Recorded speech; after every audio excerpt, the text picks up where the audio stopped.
नवजागरण बोध पर बातचीत करने के लिए हमारे साथ उपस्थित हैं हमारे मित्र डॉक्टर दिनेश कुमार, जो पिछले एक दशक से साहित्य की दुनिया में लगातार अपने समीक्षात्मक लेखन और विभिन्न विषयों पर, साहित्यिक विषयों पर जो उन्होंने गंभीर लेखन किया है उसके लिए जाने जाते हैं। उनसे आप सब परिचित हैं। उन्होंने सामयिक सरस्वती नाम की पत्रिका, जिसके वो सहायक संपादक हैं, उसके रामचंद्र शुक्ल विशेषांक का संपादन किया है।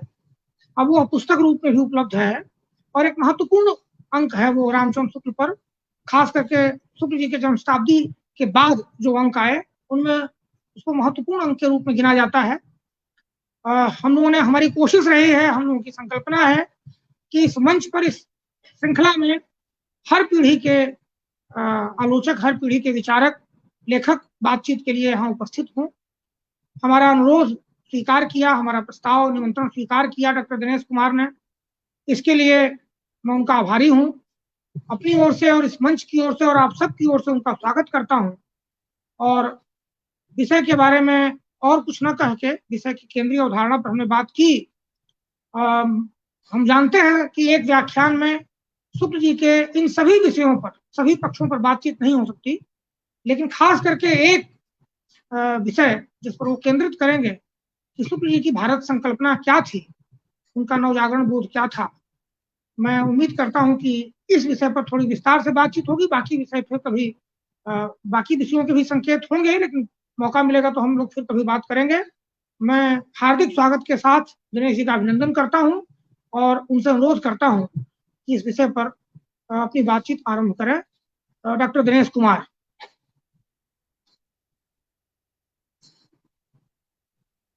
आवाज नहीं आ रही है दिनेश जी, आवाज नहीं आ रही है।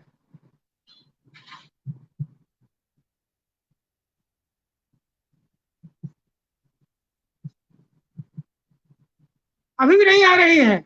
माइक कहीं आपका म्यूट तो नहीं है?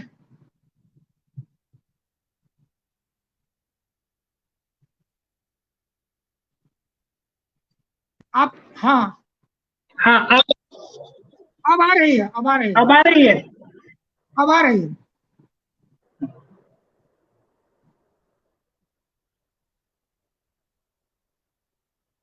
हाँ सर, आवाज आ रही है ना? अब ठीक आ रही है आवाज। हाँ ठीक, आ रही है। हाँ।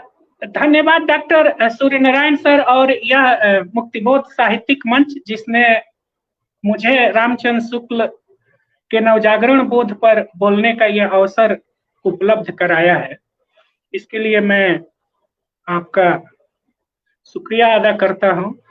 दरअसल पिछले कई महीनों से जो स्थितियां बनी हैं उसमें मुक्तिबोध साहित्यिक मंच ने एक गंभीर हस्तक्षेप किया है और ऑनलाइन माध्यम की अगर गंभीरता देखनी हो व्याख्यानों की तो उसके लिए हम मुक्तिबोध साहित्यिक मंच के पिछले आयोजनों को देख सकते हैं। तो ऐसे मंच पर आपने मुझे आमंत्रित किया, इसके लिए मैं आपका एक बार पुनः शुक्रिया अदा करता हूं। दरअसल इस समय नवजागरण की चर्चा क्यों उठ रही है और जो यह सीरीज है कि भारत की खोज, इसकी तरफ भी हमारा ध्यान क्यों गया है।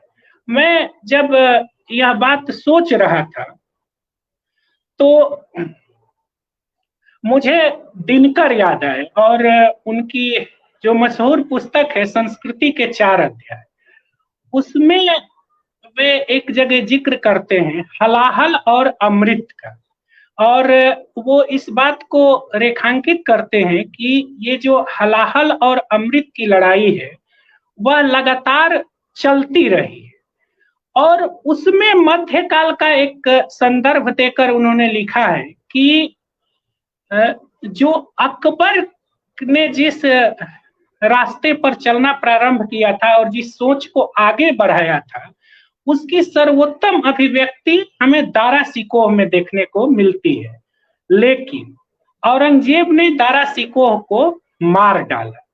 तो जिस दिन दारा सिकोह को मारा गया उस दिन हलाहल जीत गया और अमृत हार गया। और वह बताते हैं कि फिर अगली जो महत्वपूर्ण लड़ाई होती है अमृत और विष की या अमृत और हलाहल की, वो हमें देखने को मिलती है सीधे 20वीं शताब्दी में गांधी के इमरजेंस के बाद। और जब 1948 को गांधी की हत्या नाथूराम गोडसे द्वारा कर दी जाती है, तो एक बार फिर ऐसा प्रतीत हुआ कि हलाहल जीत गया और अमृत की हार हुई। दिनकर वहां तक रुक जाते हैं क्योंकि उनका समय वहीं तक है उस किताब में, थोड़ी सी बात आगे करके। लेकिन मैं समझता हूं कि यह लड़ाई आगे भी कंटिन्यू चलती रही, अमृत और हलाहल की। और एक और निर्णायक लड़ाई होती है इन दोनों के बीच, वो मुझे लगता है कि जब 1992 में बाबरी मस्जिद का विध्वंस होता है और वहां एक बार फिर लगने लगता है कि अंततः हलाहल की जीत होती है और अमृत की हार होती है। लेकिन इस पूरी प्रक्रिया में हमेशा इस हार के बावजूद अमृत की छोटी छोटी धाराएं बहती रहती हैं और फिर वो समाज की एकाएक मुख्य धारा बन जाती है। तो जो अभी की स्थितियां हैं, जो कि मैं उसे 1992 के घटना के बाद की ही परिस्थिति के रूप में देखता हूं, और उसमें एक टर्निंग पॉइंट गुजरात नरसंहार है। तो ये जो उसके बाद की परिस्थितियां निर्मित हुई है और आज जो हालात हैं, उसमें भी हमें बार बार लगता है कि शायद हलाहल जीत गया है और अमृत की हार हो गई है। लेकिन फिर से मुझे यही लगता है कि ये अमृत, जब भी लगता है कि अमृत की हार हो गई है, हम छोटी छोटी धाराओं को प्रवाहित करते रहते हैं। और कई बार मुझे यह एहसास होता है कि इस हलाहल के दौर में ये जो छोटे छोटे आयोजन हैं, मुक्तिबोध साहित्य मंच जैसे, ये ही अमृत की धाराएं बनकर एक दिन अमृत की मुख्य धारा हमारे सामने आएंगी। और एक और बात मुझे महसूस होता है कि जब गांधी की हत्या हुई थी तो उसको संभालने वाले नेहरू मौजूद थे, और कई बार यह सोचकर ही डर लगता है कि अगर नेहरू नहीं होते तब क्या होता। और लेकिन आज इस हलाहल के दौर में हमारे बीच कोई नेहरू मौजूद नहीं है। तो हम किसी बड़े महामानव की कल्पना न करें तो फिर मैं कहूंगा कि ये छोटे छोटे जो आयोजन हैं और ये जो छोटे छोटे मंच जो इस तरह के कार्यक्रम कर रहे हैं, यही छोटे छोटे नेहरू हैं। और मुझे लगता है कि डॉक्टर सूर्यनारायण जी जैसे लोग ही वो छोटे छोटे नेहरू के प्रतीक हैं, जो इस अमृत धारा को सूखने नहीं दे रहे हैं और उसे आगे बढ़ा रहे हैं। और इसमें निश्चित रूप से मुक्तिबोध साहित्यिक मंच की एक बड़ी भूमिका है। जैसा कि विषय स्पष्ट है कि रामचंद्र शुक्ल के नवजागरण बोध पर बोलना है, और रामचंद्र शुक्ल के इतने विविध पक्ष हैं कि समाहित करना सबको एक साथ बहुत मुश्किल है। लेकिन मेरी कोशिश रहेगी कि उनके बाकी पक्षों को छोड़ के, जैसा कि सूर्यनारायण जी ने कहा कि संकेत तो उसमें निहित होंगे ही, मैं बुनियादी रूप से यह फोकस करूं कि रामचंद्र शुक्ल का नवजागरण बोध क्या था और वो भारत को कैसे खोजते थे और भारत को वो कहाँ देखते थे। तो मैं नवजागरण के उस डिबेट में भी अभी पढ़ना नहीं चाहता कि उसके क्या कारण थे और वो नवजागरण है भी या नहीं है। लेकिन इतना तो जरूर है कि उस दौर में कुछ ऐसा घटित हुआ जिसे हम एक सही शब्द चाहे जो दें, लेकिन अभी हम उसे नवजागरण के रूप में मान लें। तो क्या मुख्य घटना थी, अगर हम इसको देखें, मैं कह रहा हूं कि उसके ब्रॉडर पर्सपेक्टिव को छोड़ते हुए, कि यह नवजागरण मूलतः यूरोप के भारतीयों से जो संपर्क होता है, यानी अंग्रेजों का आगमन होता है, उससे यह घटित होता है। अब इसमें एक दिलचस्प बात यह है कि हमें ध्यान रखना चाहिए कि जो भारतीय समाज है, या जो यहाँ के जो धर्म थे, यानी कि हिंदू धर्म और इस्लाम धर्म, वो और यूरोप से जो धर्म आया था वो था ईसाइयत था। तो ईसाइयत से हिंदू धर्म और इस्लाम का ये धार्मिक श्रेष्ठता का मामला नहीं था नवजागरण में, या इनके बीच कोई लड़ाई की बात नहीं थी, या जो लोग यूरोप से प्रभावित हो रहे थे वो इसलिए नहीं प्रभावित हो रहे थे कि ईसाइयत या ईसाई धर्म में कोई बहुत बड़ी बात थी जो इन धर्मों में नहीं थी। वो दरअसल प्रभावित इस बात से हो रहे थे कि हिंदू धर्म चाहे कितना भी महान हो और उसकी उपलब्धियां चाहे कितनी भी बड़ी हो, लेकिन हिंदू समाज ईसाई समाज के तुलना में कई दृष्टियों से बहुत पिछड़ा हुआ दिख रहा था। तो यह दरअसल धर्म की लड़ाई ना होकर यह दो समाजों के बीच की बात थी, और जो लोग प्रभावित हो रहे थे यूरोप से, वो ईसाइयत से प्रभावित ना होकर उस यूरोपीय समाज को देख रहे थे, समझ रहे थे और उससे प्रभावित हो रहे थे। इसलिए आप यह देखेंगे कि नवजागरण के हमारे जितने अग्रदूत हैं वो धार्मिक होते हुए भी वहां धर्म को लेकर डिबेट नहीं है। धर्म को लेकर डिबेट से मेरा मतलब यह है कि धर्म के ऊंचे सिद्धांतों को लेकर कोई शास्त्रार्थ नहीं है। हाँ, समाज को लेकर जरूर डिबेट है, सभ्यता को लेकर जरूर डिबेट है, लेकिन इसको लेकर डिबेट नहीं है कि ये धर्म श्रेष्ठ है कि वह धर्म श्रेष्ठ है। वहां समाज की चिंता है। तो एक बुनियादी जो सवाल उठा है कि हिंदू धर्म श्रेष्ठ है, यानी कि धार्मिक उत्कृष्टता, और यह जो समाज बना वह इतना एक तरह से पतनशील क्यों हो गया, यानी कि हमारे धर्म इतने ऊंचे और हमारा समाज इतना निम्न कैसे रह गया।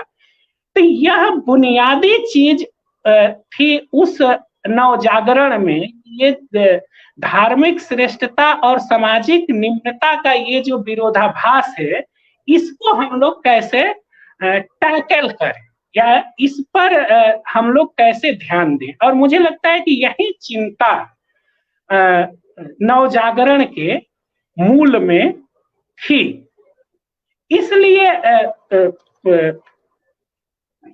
इसलिए आप देखेंगे कि नवजागरण के प्रारंभिक चरण में जो यूरोपीय जो हमारे यहाँ के जो अग्रदूत हैं, वह यूरोप का उस तरह से अंध विरोध की जगह उस संस्कृति से या उसके जो विज्ञानवाद है, बुद्धिवाद से अपने यहाँ सामंजस्य बैठाने की कोशिश करते हैं। और इस सामंजस्य में ही वो ये खोज करने निकलते हैं कि यह जो श्रेष्ठता का दावा है और वह समाज में नहीं दिख रहा है, तो क्या वह कहीं हमारा वह समाज तो खो नहीं गया जिसकी चर्चा हम किताबों में पढ़ते हैं और करते हैं। क्या वही समाज यह वर्तमान में मौजूद है? इसकी चिंता हमारे नवजागरण के अग्रदूतों को थी, और इसी से वो एक नए भारत की खोज के लिए तत्पर, क्योंकि वह नया भारत क्योंकि वह यह देख रहे थे कि जब तक हम इस नए भारत को नहीं खोजेंगे, तब तक हम अपने राष्ट्र को यूरोपीय राष्ट्र के मुकाबले उन बुलंदियों तक नहीं पहुंचा सकते हैं, क्योंकि हमारा भारत कहीं हो गया है। इसलिए आप एक और चीज ध्यान रखेंगे कि हमारा जो नवजागरण था वह मूलतः धार्मिक और सांस्कृतिक था, जिसके केंद्र में तत्कालीन समाज था। तो यह हमें ध्यान रखना चाहिए कि इसीलिए हमारे यहाँ के नवजागरण की जो मूल चिंता थी वो धर्म सुधार को लेकर थी, वो समाज सुधार को लेकर थी। वो सारे प्रयास कर रहे थे जिससे वह जो एक अपने को हीनतर जो एक महसूस हो रहा था यूरोपीय सोसाइटी के संपर्क से, उसको वो कैसे पाट सके। लेकिन इसका जो मूल स्वर था वह धार्मिक और सांस्कृतिक था, और उसके केंद्र में हमारा समाज था। लेकिन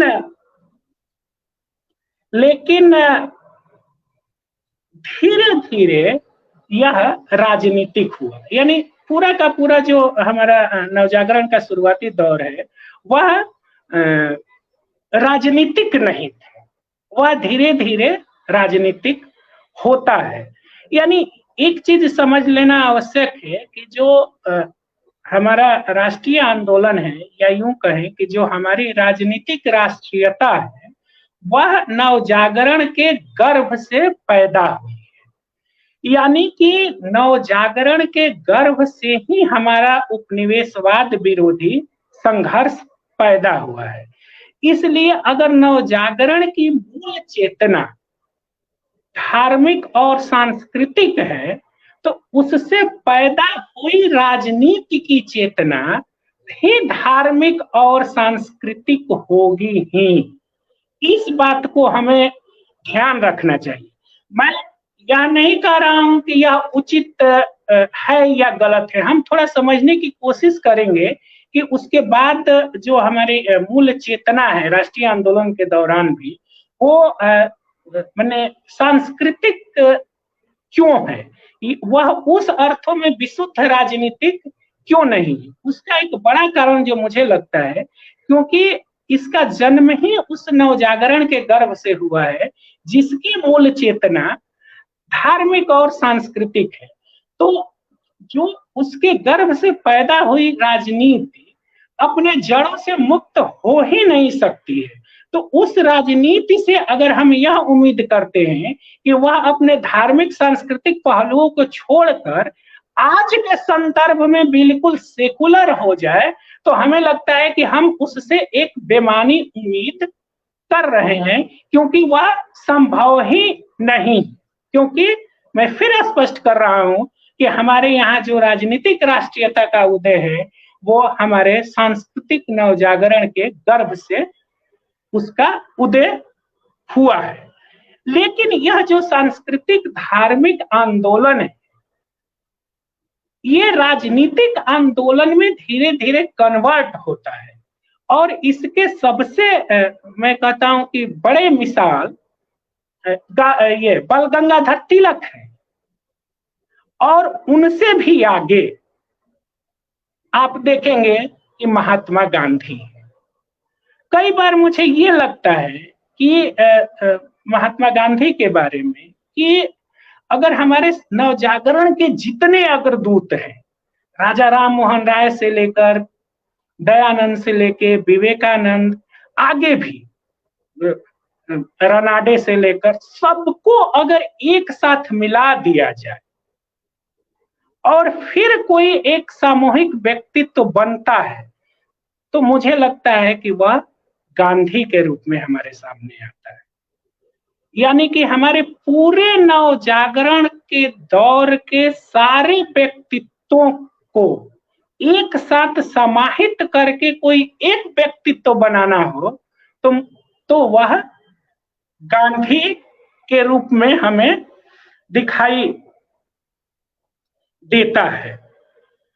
इसी क्रम में मैं एक और बात कहना चाह रहा हूं कि जैसे हमारे नवजागरण के समूचे अग्रदूतों को एक व्यक्तित्व में समाहित करने पर गांधी का निर्माण होता है, उसी तरह हमारे आधुनिक काल के सारे साहित्यिक अग्रदूतों, भारतेंदु हो, बालकृष्ण भट्ट हो, बाल मुकुंद गुप्त हो, महावीर प्रसाद द्विवेदी हो, मैथिली शरण गुप्त हो, ये जितने हमारे बड़े आइकन हैं, इन सबको एक साथ अगर हम मिला दें तो वह व्यक्तित्व रामचंद्र शुक्ल का बनता है।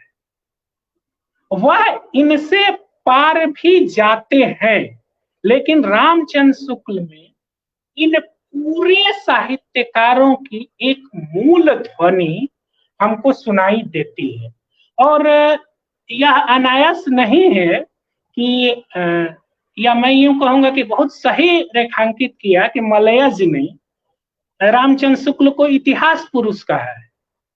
तो वो एक सिर्फ सामान्य साहित्यिक व्यक्तित्व नहीं थे, वह अब तक की पूरी साहित्यिक विरासत को जहां अभिव्यक्ति पाती थी, वह व्यक्तित्व रामचंद्र शुक्ल का था।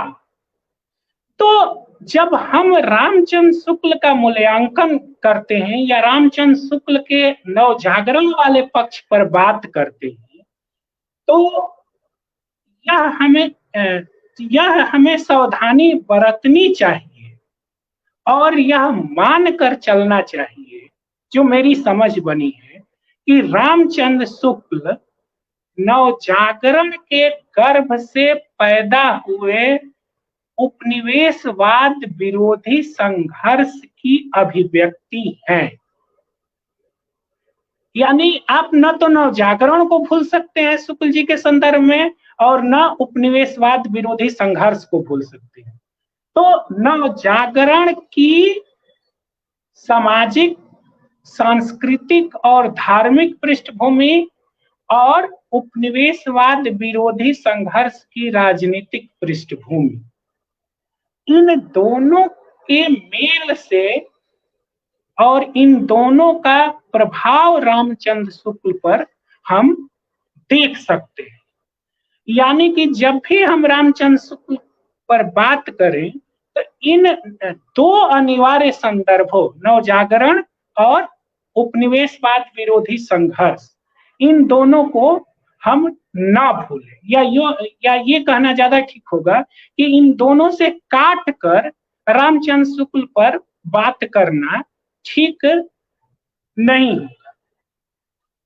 दूसरी बात जो इस संदर्भ में महत्वपूर्ण है वो यह है कि रामचंद्र शुक्ल पर हम जब बात करें तो वह उनके साहित्यिक मोर्चे पर बात करें, क्योंकि रामचंद्र शुक्ल अंततः साहित्यकार हैं और वह अपनी जो बड़ी लड़ाई है वह साहित्य के मोर्चे पर लड़ रहे थे।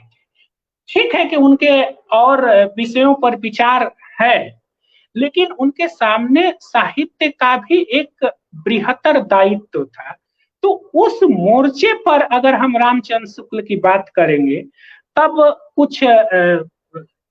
कुछ सामान्य निष्कर्षों पर पहुंच सकते हैं, नहीं तो थोड़ी मुश्किल होगी, क्योंकि उनके किसी विचार को लेकर कोई उन्हें कुछ सिद्ध कर सकता है और फिर उन्हीं विचारों को लेकर कोई उन्हें दूसरे तरह का व्यक्ति सिद्ध कर सकता है। और यह चीज हुई भी है, आप लोग को सबको मालूम ही होगा, जो रामविलास शर्मा की किताब है रामचंद्र शुक्ल और हिंदी आलोचना, उसमें जो बाद में उन्होंने एक लेख लंबा जोड़ा है सफाई देते हुए, और वो बहुत दिलचस्प लेख है, और उसमें वो उसका शीर्षक ही उन्होंने दिया है कि रामचंद्र शुक्ल का पुनर्मूल्यांकन और वामपंथी अवसरवाद। तो और वो भी मैं उस लेख पर अभी विस्तार से नहीं जाना चाहता हूं, उस पर कभी प्रसंगवश चर्चा होगी। और एक और बात हमें ध्यान रखनी चाहिए शुक्ल जी पर बात करते हुए, कि शुक्ल जी को उनके पास जाकर हमें समझना चाहिए। यानी शुक्ल जी जो हैं उसको हमें समझना चाहिए। शुक्ल जी को क्या होना चाहिए, ये अगर मान के हम चलेंगे तो फिर गलत निष्कर्ष पर हम पहुंचेंगे। यानी कि शुक्ल जी को हम यह माने कि वो जो है, यानी कि शुक्ल जी मार्क्सवादी नहीं है। तो अगर हम मार्क्सवाद की अवधारणा को शुक्ल जी पर थोपेंगे या यह उनसे अपेक्षा रखेंगे कि यह चीज उनको करना चाहिए या यह चीज उनको ऐसे कहना चाहिए, तो वह मुझे लगता है कि गलत पद्धति है। ऐसे ही शुक्ल जी गांधीवादी भी नहीं है, तो अब गांधी के सिद्धांतों को लेकर उनके पास जाएंगे तो फिर मुश्किल हो जाएगी। वैसे ही शुक्ल जी अम्बेडकरवादी नहीं है। यह हमारी समस्या है कि हम किसी न किसी वाद से पहले प्रभावित हो जाते हैं और उसके बाद रचनाकार के पास पहुंच जाते हैं। उससे क्या होता है कि उसके मूल्यांकन में बहुत बाधा पहुंचती है, हालांकि यही फैशनेबल ट्रेंड है। मतलब इससे क्या फर्क पड़ता है कि शुक्ल जी मार्क्सवादी हैं या नहीं है? हम क्यों अपने टूल लेकर उनके पास जाएं और फिर खोजें और इसलिए उनकी आलोचना करें कि वो मार्क्सवाद के अनुसार फिट नहीं बैठते हैं, या वो अम्बेडकरवाद के अनुसार फिट नहीं बैठते हैं, या वो गांधीवाद के अनुसार फिट नहीं बैठते हैं। हम ये कह रहे हैं कि उनमें उनमें समस्या होगी, होनी ही चाहिए, क्योंकि अंतर्विरोध तो होगा ही, अंतर्विरोध भी होगा, विरोधाभास भी होगा। और वो कोई वैसे पर्सन है नहीं कि वो कोई श्रद्धा की भी चीज नहीं है।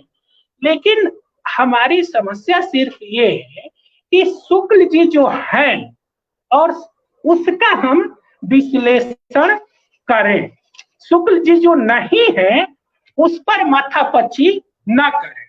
और जिन्हें इनमें दिलचस्पी है कि शुक्ल जी ये नहीं है, तो पूरा मुझे लगता है कि मैदान खाली है, उन्हें उसको पूरा कर देना चाहिए। और वही स्वस्थ आलोचना का विकास होता है कि जो दूसरा नहीं होता है उसे हम पूरा करते हैं। तो मुझे ये लगता है कि शुक्ल जी साहित्यिक मोर्चे पर, जैसे हर मोर्चे पर व्यक्ति अलग अलग लड़ता है, तो एक जो समस्या यह भी है कि मैं ये कहना चाहता हूं कि शुक्ल जी से आप वह सवाल मत पूछिए जो सवाल गांधी से आप पूछते हैं।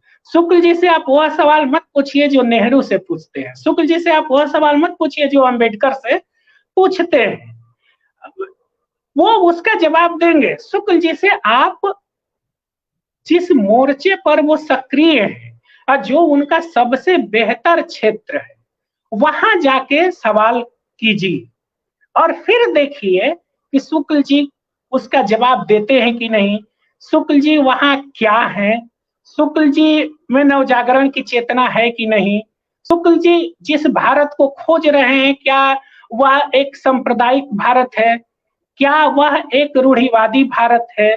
वह उनके साहित्य के मोर्चे से आप जाएंगे तब बेहतर उसका जवाब मिलेगा।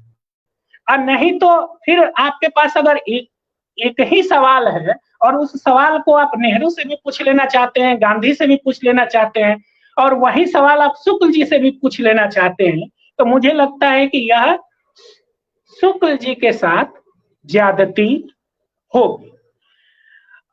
अब जो ये पूरी स्वाधीनता की लड़ाई चल रही थी, इसमें मुझे लगता है कि शुक्ल जी की भी लड़ाई कोई कम बड़ी लड़ाई नहीं थी। वे भी साहित्य के माध्यम से स्वाधीनता की लड़ाई लड़ रहे थे। और इस लड़ाई में वह जो उपनिवेशवादी मानसिकता है, जैसा कि हम आप सबको मालूम है कि जो उपनिवेशवाद है वह केवल राजनीतिक या आर्थिक प्रभुत्व नहीं होता, वह जो उसका ज्यादा गहरा प्रभुत्व होता है वह सांस्कृतिक प्रभुत्व होता है।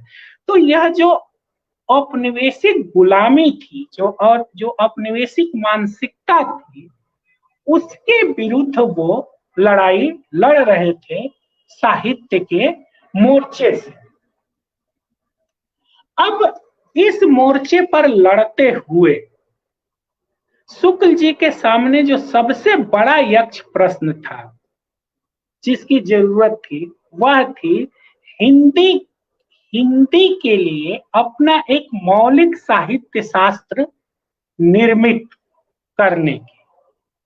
अब यह मैं इसलिए इस संदर्भ में यहाँ रेखांकित कर रहा हूं कि शुक्ल जी से पहले हजारों वर्षों की संस्कृत साहित्य शास्त्र की एक सुदीर्घ परंपरा मौजूद थी।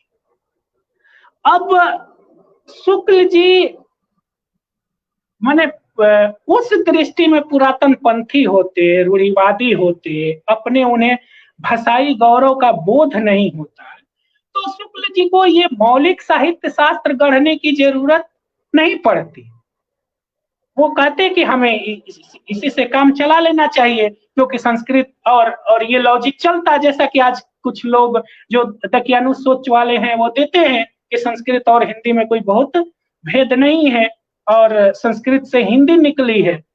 लेकिन शुक्ल जी जब मौलिक साहित्य शास्त्र अपना निर्मित कर रहे हैं हिंदी का, कि हमारे हिंदी जाति के पास जो इतना विशाल हिंदी समुदाय है, उसके पास एक अपना साहित्य शास्त्र होना चाहिए, और इस प्रक्रिया में वो 1000 वर्षों के संस्कृत साहित्य शास्त्र से और दूसरी तरफ उतनी ही पुरानी जो पाश्चात्य साहित्य शास्त्र है, उन दोनों से कड़ी टक्कर लेते हैं और जहां संस्कृत का सहयोग लेते हैं वहां बिल्कुल वो बदल कर रख देते हैं। इसलिए आप ध्यान रखिए, जब शुक्ल जी रस की अवधारणा को लेते हैं तो शुक्ल जी रस को हिंदी में लाकर क्या व्याख्यायित करते हैं? शुक्ल जी कहते हैं कि लोक हृदय में लीन होने की दशा रस दशा है। पूरे उसको पलट देते हैं, पूरे जो संस्कृत की जो पुरानी परंपरा है। तो वह एक तरफ, मैं फिर इसको रेखांकित करना चाहता हूं कि वहां अंग्रेजियत या पाश्चात्य साहित्य शास्त्र से लड़ रहे हैं, दूसरी तरफ अपने संस्कृत साहित्य शास्त्र से भी लड़ रहे हैं, और इन दोनों के बीच से अपना हिंदी का मार्ग विकसित कर रहे हैं। इसलिए आप देखेंगे कि शुक्ल जी की है जो अधिकांश शब्दावली है, सबसे ज्यादा जो साहित्यिक टर्मोलॉजी आई है अपनी मौलिक, वह हमें शुक्ल जी के यहाँ दिखाई देती है, वो कहीं से उधार नहीं लेते।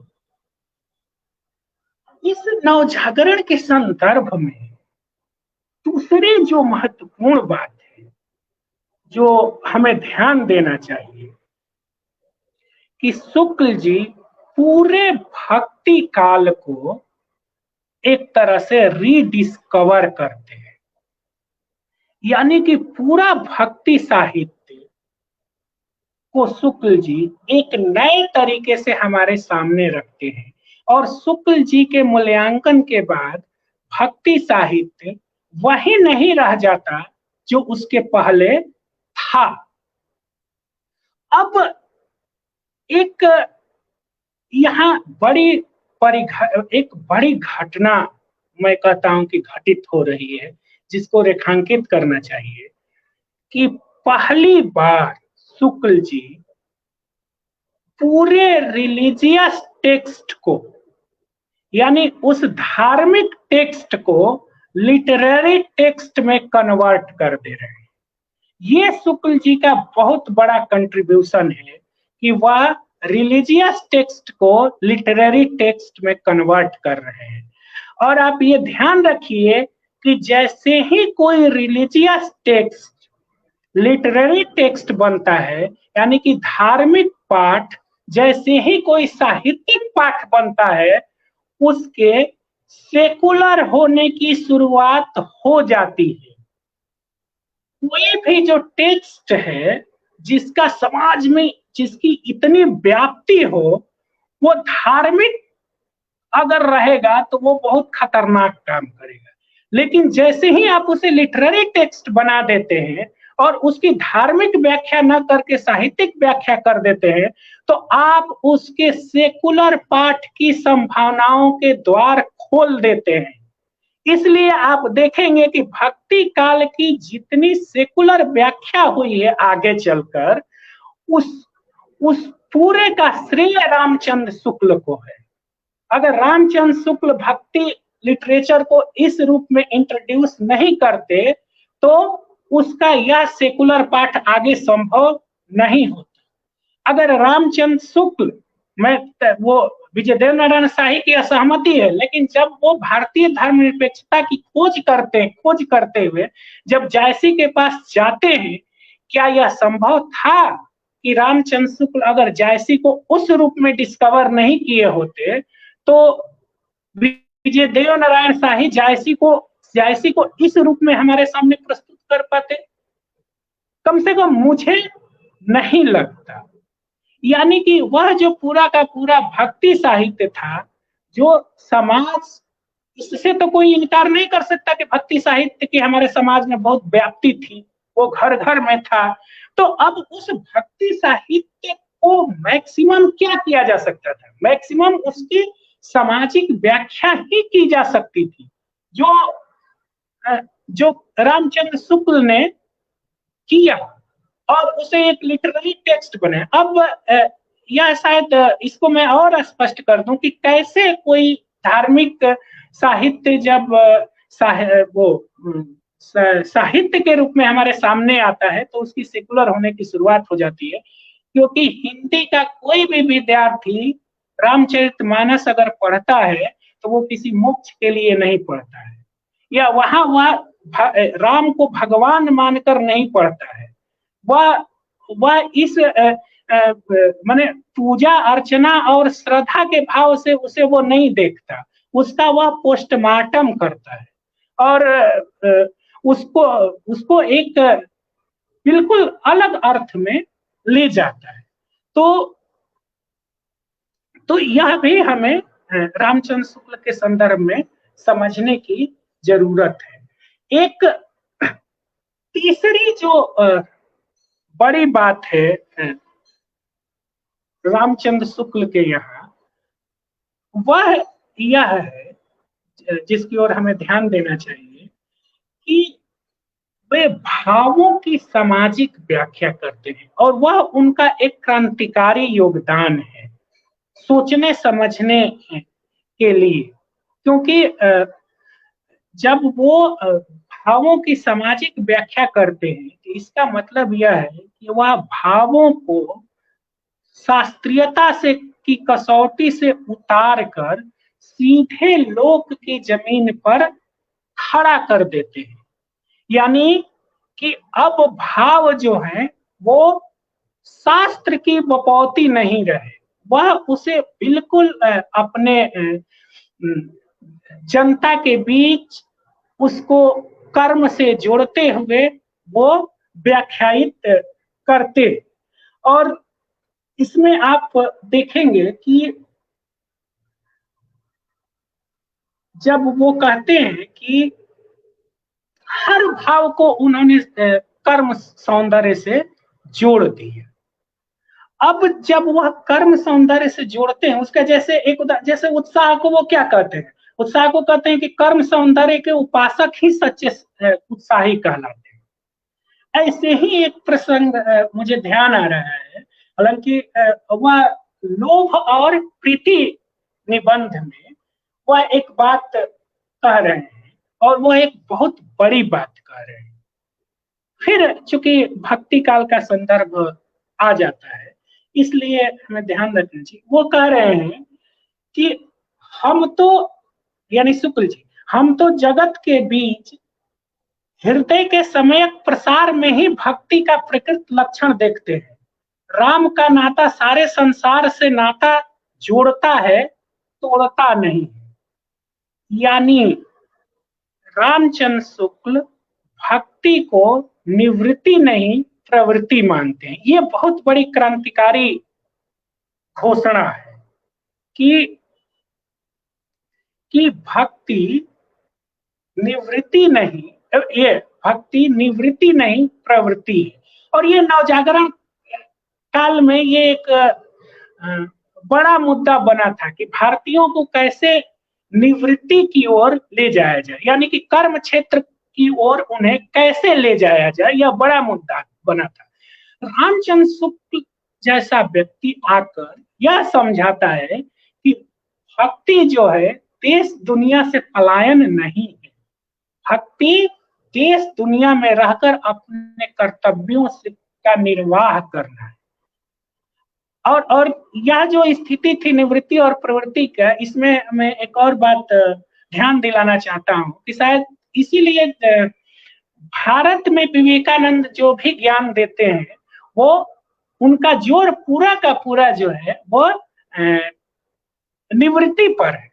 और वहीं विवेकानंद जब पश्चिम जाते हैं, यूरोप में जाते हैं, तो उनका जो पूरा का पूरा जोर है वो निवृत्ति पर है। यानी कि भारतीयों को प्रवृत्ति मार्ग की ओर जाना है, निवृत्ति की ओर नहीं, और ये उनकी कमजोरी थी।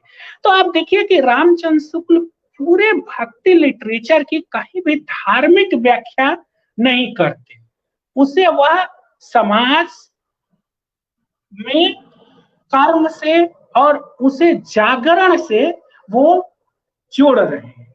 ऐसे ही कितना दिलचस्प है कि वो जो जैसा मैं कह रहा था कि शास्त्रीयता से पूरे उतार देते हैं। क्रोध, हम लोग सोच भी नहीं सकते थे कि क्रोध अच्छा भी हो सकता है। ये पहली बार रामचंद्र शुक्ल ने समझाया कि क्रोध के दो रूप होते हैं, यानी कि क्रोध के प्रेरक दो प्रकार के दुख होते हैं, अपना दुख और पराया दुख। जिस क्रोध के त्याग का उपदेश दिया जाता है वह पहले प्रकार के दुख से उत्पन्न क्रोध है। दूसरे दुख पर उत्पन्न क्रोध बुराई की हद से बाहर माना जाता है। यानी कि अपना दुख अगर हो और उससे क्रोध उत्पन्न हो रहा है तो जाहिर से उस दुख की कोई सामाजिक भूमिका नहीं होगी, लेकिन दूसरे के दुख से अगर आपके भीतर क्रोध उत्पन्न हो रहा है तो शुक्ल जी उसे कहते हैं कि यह बहुत ही सुंदर और मनोरम है। एक चौथी जो बात है जिसे हमें समझने की जरूरत है शुक्ल जी के संदर्भ में, जो कि उस पर सीधे सीधे हम कहेंगे कि नवजागरण और हमारे राष्ट्रीय आंदोलन की छाप है, वो उनके यहाँ भारतीयता और गैर भारतीयता का सवाल प्रमुखता से उठता है। और चूंकि हमारे जो नवजागरण है उसके भी केंद्र में इस बात की चर्चा है कि क्या बाहरी है और क्या हमारा है, तो शुक्ल जी भी उससे बच नहीं पाते। इसलिए आप देखेंगे कि जब वो छायावाद की आलोचना करते हैं, छायावाद के रहस्यवाद का, तो वो कहते हैं कि यह बाहरी है, यानी बाहर से आया हुआ, और छायावाद के ही रहस्यवाद का नहीं, भक्ति कविता के भी जो रहस्यवाद की उनकी व्याख्या है उसमें भी वो उसे बाहर से आया हुआ जोड़ते। तो रामचंद्र शुक्ल के यहाँ जो ये भारतीयता और गैर भारतीयता का सवाल है, इसका सीधा सीधा संबंध हम अपने नवजागरण और राष्ट्रीय आंदोलन से जोड़ सकते हैं, क्योंकि अगर ये परिदृश्य नहीं होता तो शायद वो कोई दूसरी तर्क पद्धति लाते, या स्वदेशी और विदेशी का जो तर्क पद्धति उन्होंने चुना है इससे वे परहेज करते। और इसका एक और जो सुंदर उदाहरण उन्होंने दिया है, क्योंकि देखिए रामचंद्र शुक्ल का जो पूरा प्रयास था वह था कि हिंदी भाषी जो समाज है वह अपने माने उसमें आत्मगौरव का बोध कैसे पैदा हो। और मैं फिर कह रहा हूं कि ये काम वो साहित्यिक मोर्चे पर कर रहे थे, इसलिए वो साहित्य के संदर्भ में ही आत्मगौरव को जागृत कर सकते थे।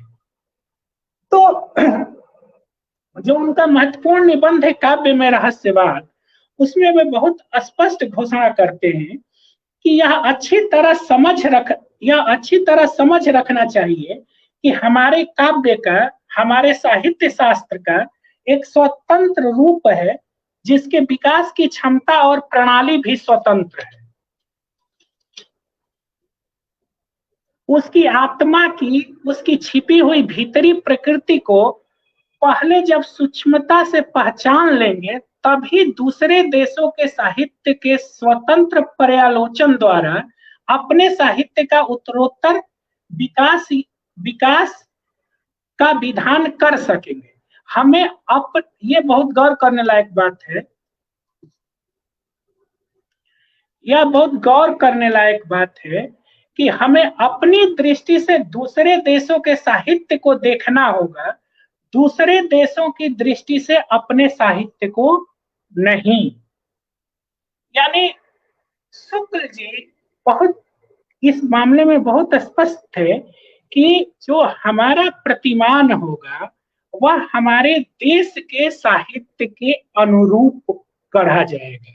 अगर हम दुनिया के साहित्य को देखें तो वह दृष्टि हमारी होनी चाहिए। अगर हम दुनिया के साहित्य पर बात कर रहे हैं तो हम अपने संदर्भों से बात करेंगे, ये नहीं कि मैंने हम दूसरे की दृष्टि से अपने साहित्य को देखना शुरू कर दें। या सीधे सीधे एक मैंने हम कह सकते हैं कि साहित्यिक स्वतंत्रता की घोषणा उनके यहाँ है। अब एक और बात मैं रेखांकित करना चाहता हूं कि शुक्ल जी ने जो वो देख रहे थे कि भारत कैसे बनेगा, कैसे निर्मित होगा और उसके लिए क्या जरूरतें हैं और साहित्य किस संदर्भों में उस निर्माण में मदद करेगा, तो उन्होंने एक और काम किया। वह यह था कि आनंदवादी मूल्यों को पीछे छोड़कर लोक कल्याणकारी मूल्यों की प्रतिष्ठा की। ये भी एक बड़ा कंट्रीब्यूशन है शुक्ल जी का कि उन्होंने, चूंकि अब तक के जो पूरे मूल्य थे साहित्य के वो आनंदवादी मूल्य ही थे, शुक्ल जी उस पूरे राष्ट्रीय आंदोलन के परिदृश्य में उन मूल्यों को थोड़ा सा पीछे खसकाते हैं, उसको छोड़ते नहीं, उसके ऊपर वे लोक कल्याणकारी मूल्यों की प्रतिष्ठा करते हैं। इसलिए आप ध्यान रखिए कि जब शुक्ल जी ने लोक मंगल का सिद्धांत दिया तो ऐसा नहीं है कि उन्हें आनंदवाद से बहुत तीखा विरोध हो या आनंद उनके लिए बिल्कुल त्याज्य है। जोर बस उनका आनंद से पहले प्रयत्न पर है। इसीलिए उन्होंने उस लोक मंगल को दो भागों में बांट दिया और कहा कि एक साधना अवस्था यानी प्रयत्न पक्ष होगा और दूसरा सिद्धा अवस्था यानी कि जो आनंद वाला पक्ष होगा।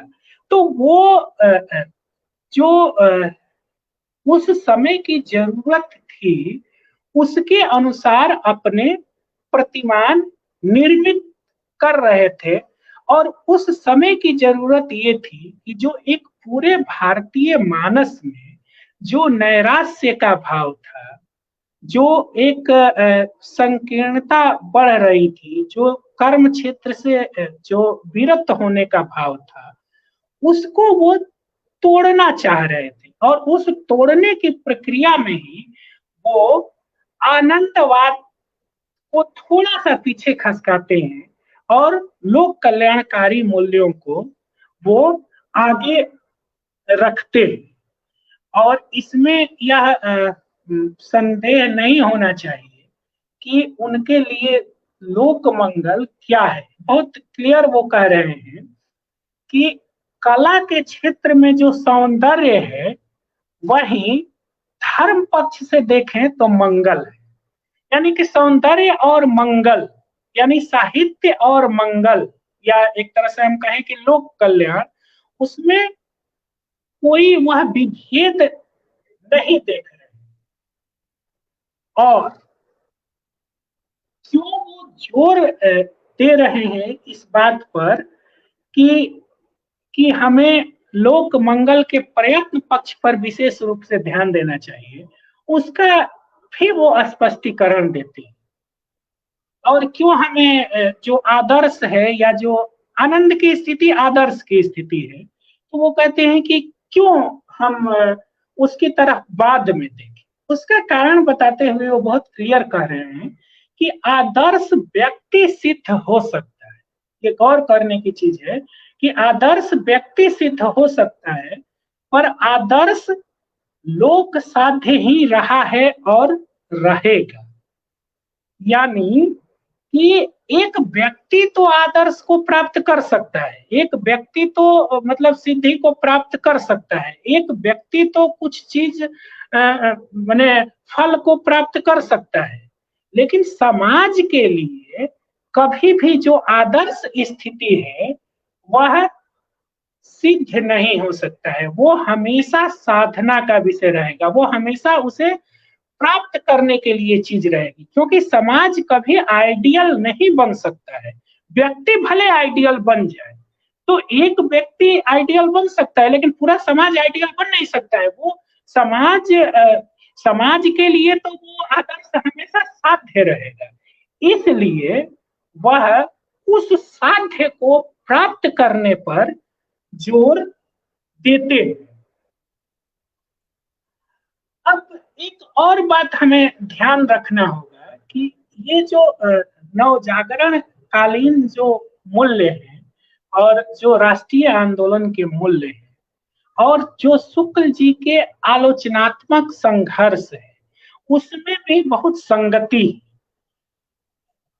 कलावाद, रहस्यवाद, अध्यात्मवाद, इन जो सारी चीजों का रामचंद्र शुक्ल विरोध कर रहे हैं, इसका सीधा सीधा रिश्ता उस दौर के हमारे राष्ट्रीय आंदोलन में छिपे हुए हैं। यानी कि रामचंद्र शुक्ल का रीतिवाद विरोधी संघर्ष, रामचंद्र शुक्ल का कलावाद विरोधी संघर्ष, रामचंद्र शुक्ल का अध्यात्म विरोधी संघर्ष, कहीं से भी हमारे राष्ट्रीय आंदोलन से पृथक कोई संघर्ष नहीं है। बस मैं फिर कह रहा हूं कि कोई राजनीतिक मोर्चे पर संघर्ष कर रहा है, कोई साहित्यिक मोर्चे पर संघर्ष कर रहा है, एक ही लक्ष्य की ओर बढ़ने के ये सारे प्रयास हैं। और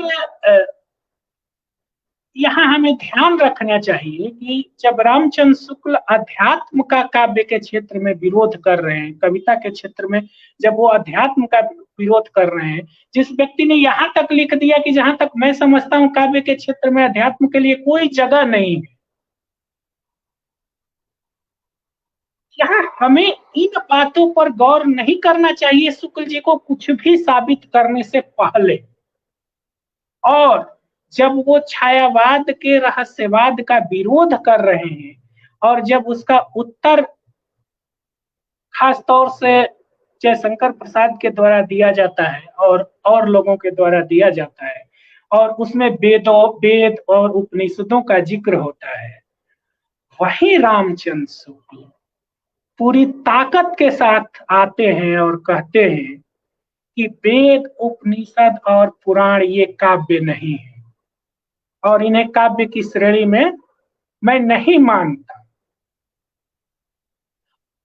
अब जब मुझे ये आश्चर्य होता है कि मैंने वो अपनी धारणा के आधार पर जब एक खास तौर के साहित्य को या सिद्धोनाथों के साहित्य को नकारते हैं, तो हम ये क्यों नहीं देखते हैं कि उसी धारणा के आधार पर वे वेद, उपनिषद, पुराण इन सबको काव्य की श्रेणी से बाहर कर देते हैं। हम इस बात को तो कहते हैं कि वो इस साहित्य को नकार रहे हैं, लेकिन समानांतर हमें यह भी देखना चाहिए कि वो इस तरह के भी साहित्य को नकार रहे हैं। अब जब मैं शुक्ल जी पर सोच रहा था कि कि शुक्ल जी जब विरोध कर रहे हैं, जिसे हम लोग कलावाद रहस्यवाद कर रहे हैं, अब देखेंगे कि शुक्ल जी बहुत तीखा विरोध क्रोचे का कर रहे हैं और क्रोचे के अभिव्यंजनावाद का कर रहे हैं। अब और उसका कारण बहुत स्पष्ट है, क्योंकि क्रोचे साहित्य को एक ऐसे आध्यात्मिक घालमेल में उलझा दे रहा है और आत्मबोध और जगत बोध के बीच इतनी बड़ी खाई पैदा कर दे रहा है, वह शुक्ल जी को बर्दाश्त नहीं।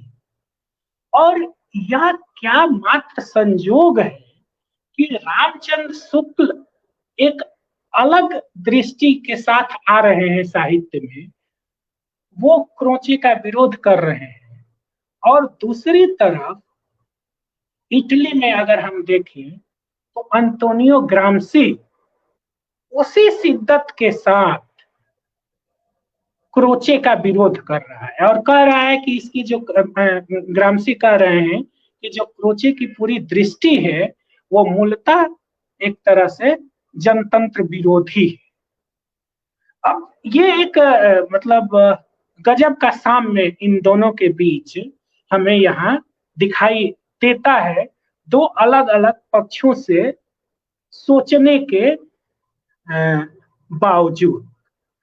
अब चर्चा काफी लंबी हो गई है, तो इसमें एक दो बात मैं और कहकर समाप्त करना चाहूंगा कि उनके नवजागरण संबंधी जो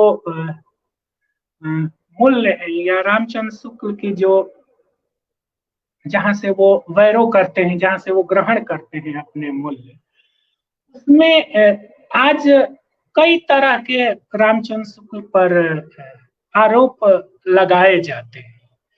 तो मेरा उद्देश्य रामचंद्र शुक्ल का डिफेंड करना नहीं है या रामचंद्र शुक्ल की वकालत करना नहीं है। एक पाठक के नाते और एक शोधार्थी के नाते मैं सिर्फ ये कहना चाहता हूं कि हमारा परिप्रेक्ष्य सही रहे। मैं फिर रेखांकित कर रहा हूं कि शुक्ल जी कोई श्रद्धा की वस्तु नहीं है, शुक्ल जी कोई पूजनीय नहीं है, और वैसे भी शुक्ल जी हमारी परंपरा है, तो परंपरा से तो हमें बहस करनी ही चाहिए। लेकिन किसी से अगर हम असहमत होते हैं और किसी से हम बहस करना चाहते हैं, तो यह भी हमें, मुझे लगता है कि शुक्ल जी से सीखना चाहिए।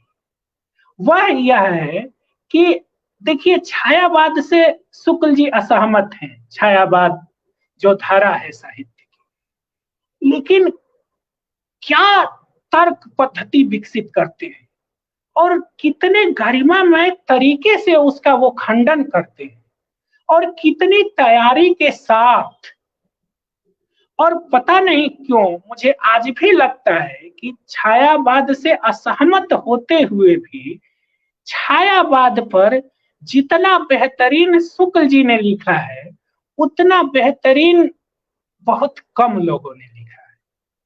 तो यह पद्धति हमें शुक्ल जी से सीखने की जरूरत है कि हम किसी से असहमत हों तो हम कैसे असहमत हो। देखिए, बहुत आसान है शुक्ल जी को सांप्रदायिक घोषित कर देना, बहुत आसान है शुक्ल जी को ब्राह्मणवादी घोषित कर देना, और यह आसान इसलिए है क्योंकि इसके बाद हमारा कोई काम रह नहीं जाता। क्योंकि हम फिर वो शुक्ल जी से हम बहस करने में नहीं उतरना चाहते, क्योंकि जब हम ये जब घोषित कर देते हैं, फिर हमारे पास कोई अब गुंजाइश नहीं रहती है कि हम शुक्ल जी से बहस करें और उनके अपने तर्कों से उन्हें यह घोषित करें। मैं फिर इस बात को दोहराना चाहता हूं कि शुक्ल जी जो हैं उनका मूल्यांकन कीजिए।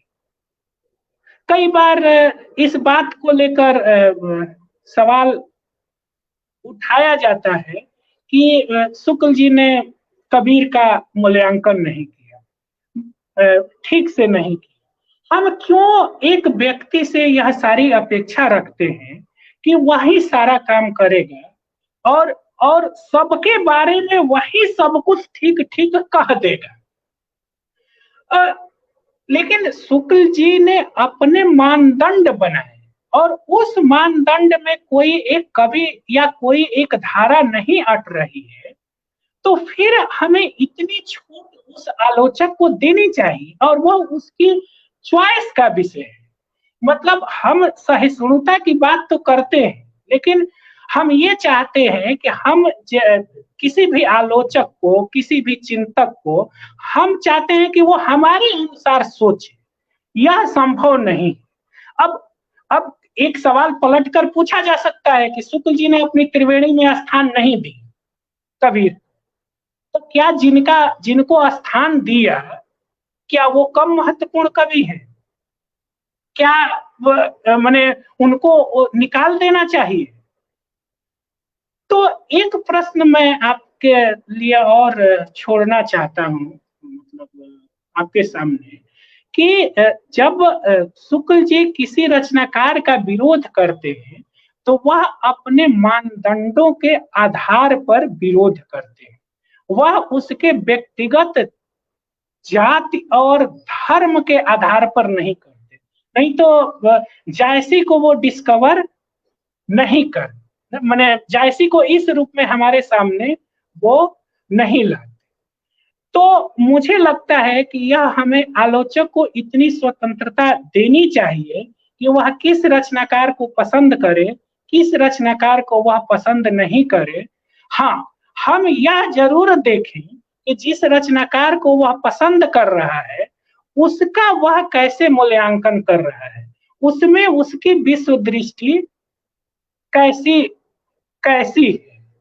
तो बहरहाल कई सवाल हैं और शुक्ल जी सवालों से परे नहीं है, लेकिन मेरी सिर्फ इतनी मांग है कि शुक्ल जी पर जब हम बात करें तो निष्कर्षवादी पद्धति से शुक्ल जी के पास न पहुंचे। शुक्ल जी से हम कंटिन्यू बहस करें और उसी बहस से कोई ना कोई रास्ता निकलेगा। धन्यवाद। मित्रों,